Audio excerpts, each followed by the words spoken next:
5 minutes of questions, and then we'll turn to members of the House who are here.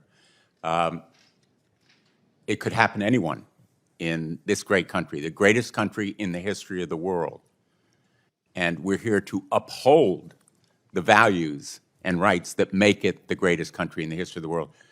Let me ask each of you, did you make an effort to tell the agent, masked, unidentified, from an unmarked car, that you were a United States citizen, and did you make an effort to present identification?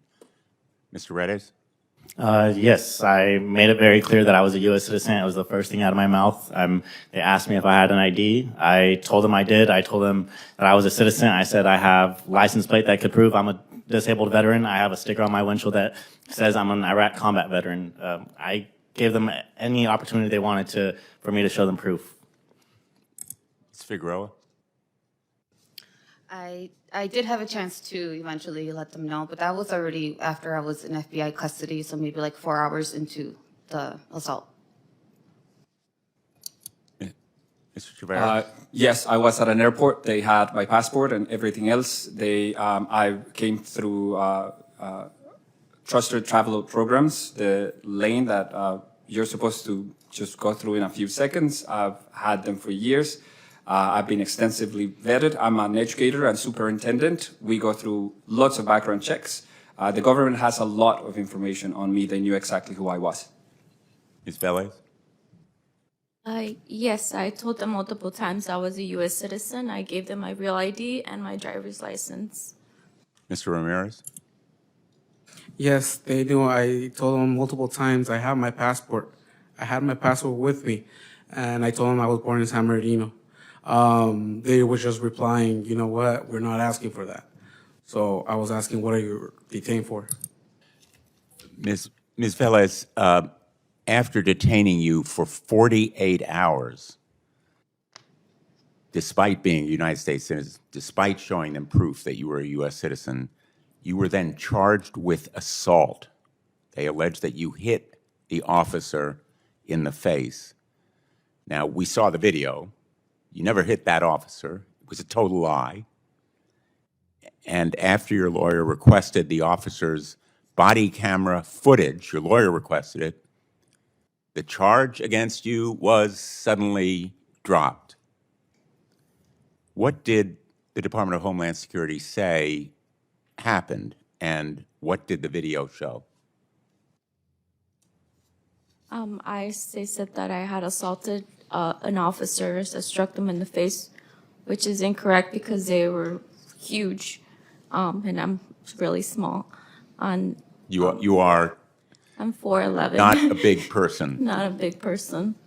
How tall are you? I'm 4'11". It's really pretty tiny. Yeah. But So you never hit that officer in the face? no, I did not. I want to ask each of you, as my final question, about the lasting effects on you, physically or in terms of trauma, whether you have suffered in terms of health or emotion, your fears. Ms. Velez, you mentioned that you don't feel safe. Yeah, I don't feel safe to this day. And Mr. Ramirez, you mentioned your diabetes. Did that have an effect on you, being kept in detention without the proper care? Yeah, as soon as I was released, I had to go to a hospital, get medical care. Ms. Figueroa, what effect did it have on you to be dragged from that car? We saw the video of you being manhandled and assaulted by those agents. I feel violated. I've never felt this disgusted in my life. I'm so proud to be an American, and since that happened, I'm embarrassed. Mr. Redes, what effects did it have on you? I'd say the effects it had on me is that it's really just that there's really a lot of cracks in our law. It showed me that Even though everything that I fought for over there, even though it says what we do for our service, I wasn't treated like anything over here. And so for me, it was just a disgrace. Mr. Chavarria? If you were here when I gave my testimony, you would understand how much I love my mother, and I do not want to ever stop having the ability to visit her, even if it's once a year or twice a year.